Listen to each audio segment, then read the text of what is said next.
Hola, mi nombre es Juan Gabriel Molina Zabaleta y soy profesor del programa de matemática educativa en el IPN.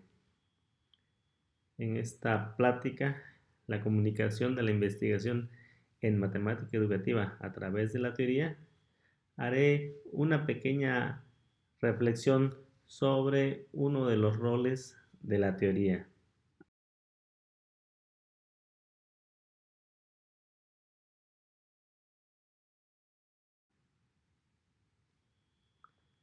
Desde hace muchos años recuerdo haber escuchado la expresión cada cabeza es un mundo, ya sea que la dijo alguno de mis profesores o algún familiar.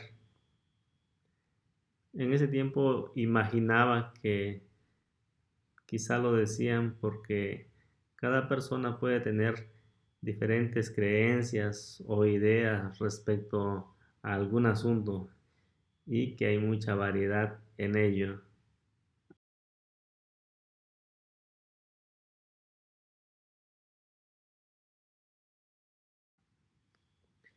Sin embargo, no había reflexionado que una expresión como esta, cada cabeza es un mundo, también podría implicar una percepción diferente de la realidad. Por ejemplo, piensen por un minuto en lo siguiente. Ayer estuve sentado en una silla. Imaginen la silla.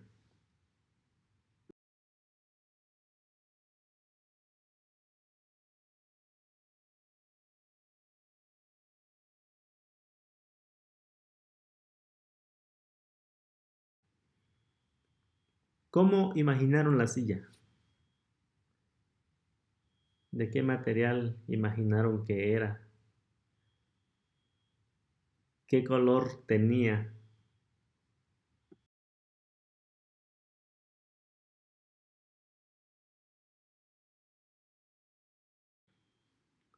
Quizá la silla que imaginaron era de plástico, tal vez blanca, tal vez la silla era de madera, acoginada. La silla en la que yo pensé era roja, de metal, de esas que se doblan, porque hace unos días tuvimos un evento en la casa y alquilamos sillas y me tocó ir a regresarlas. Entonces me aventé como 20 viajes y recuerdo perfectamente ese tipo de sillas.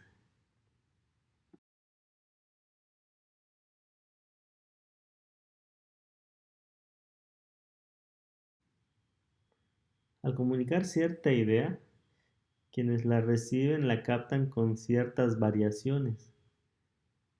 Por ejemplo, hablando de la silla, hay quienes la pudieron haber imaginado de plástico, quienes la imaginaron de madera, quienes la imaginaron de metal o inclusive de cualquier otro material y de cualquiera de los colores que existen. Si el término silla fuera parte central en una explicación que deseamos comunicar a otros colegas, cada uno de ellos la interpretará de acuerdo a cómo imagina la silla.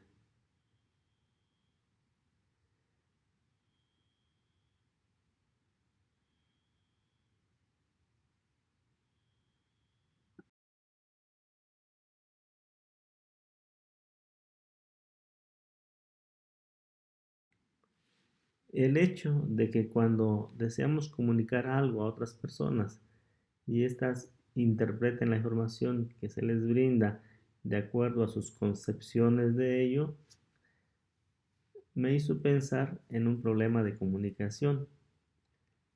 ¿Cómo les comparto mi idea de tal forma que la entiendan como deseo que lo hagan?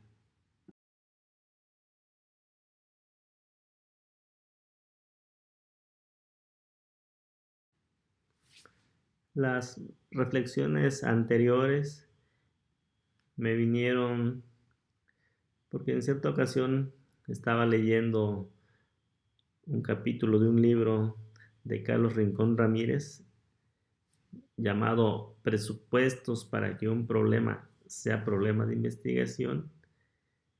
En él, el autor hace una reflexión acerca de la realidad y dice, la realidad es una realidad social objetivamente determinada por varios factores que oscilan entre lo micro y lo macro, así como lo económico, político, social, cultural, religioso e incluso ideológico. Por tanto, es estructural. Al constituirse la realidad en una construcción social, los datos derivados de la misma son construcciones del sujeto desde diferentes perspectivas. Este planteamiento significa reconocer que no existe una sola realidad, sino que existen varias realidades, dependiendo de las concepciones y percepciones de los propios sujetos, los contextos en los que se presentan estas realidades, los momentos históricos y las coyunturas, es decir, del espacio y tiempo en que se presenta la realidad.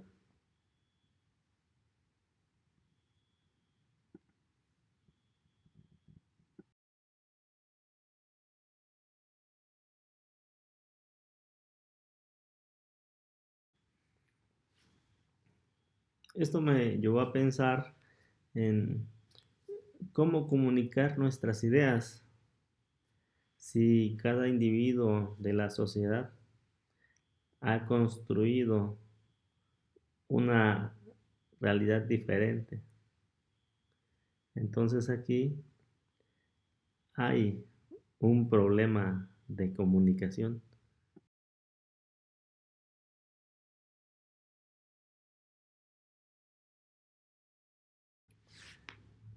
Regresando al asunto de las sillas, aunque seguramente hubo muchas diferencias en las sillas que imaginaron,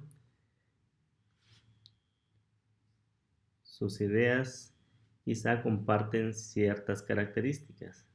Tal vez esas sillas que imaginaron las imaginaron con patas, con dos superficies planas, el asiento, el respaldo y quizá ellas sobre algún plano. A estos rasgos de estructura que comparten, Arkaby les llama invariantes arquitectónicas. Aunque cada persona tuvo una idea diferente de silla, entendieron la idea gracias a estos invariantes arquitectónicos.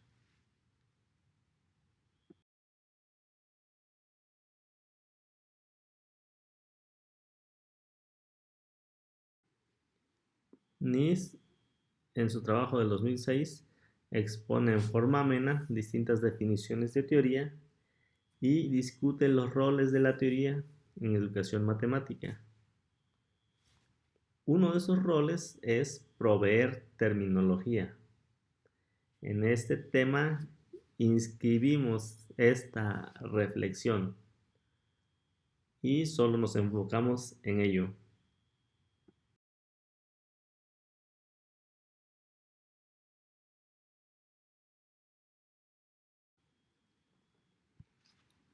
Como señala Nis en el 2006, hay varias definiciones de teoría. Para ese trabajo retomo la de Ben Ari del 2005. Según este autor, una teoría científica es un conjunto conciso, general y coherente de conceptos, afirmaciones y leyes que se pueden utilizar para describir con precisión y exactitud, explicar y predecir fenómenos naturales. Una teoría debe incluir un mecanismo que explique cómo sus conceptos, afirmaciones y leyes trabajan. Y es aquí donde está el meollo del asunto. La teoría sirve entonces para comunicar o compartir información. En concreto, pues los hallazgos, métodos, producto de la investigación. La teoría es útil para compartir una realidad. Si a la expresión ayer estuve sentado en una silla le hubiera agregado más detalles, más parecidas habrían sido las sillas que imaginaron. Al enunciado le faltó especificidad y esto ocasionó las diferencias.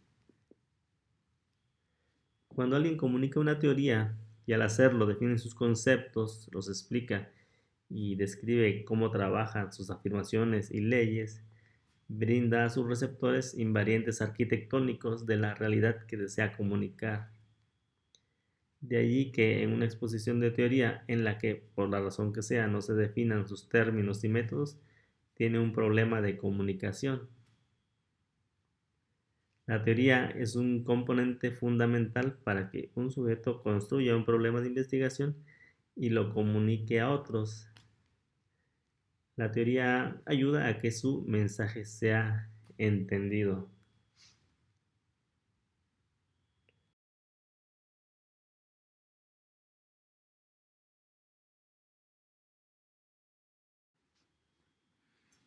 Entonces, uno de los roles de la teoría es el de ayudarnos a comunicar las investigaciones que estamos haciendo en matemática educativa.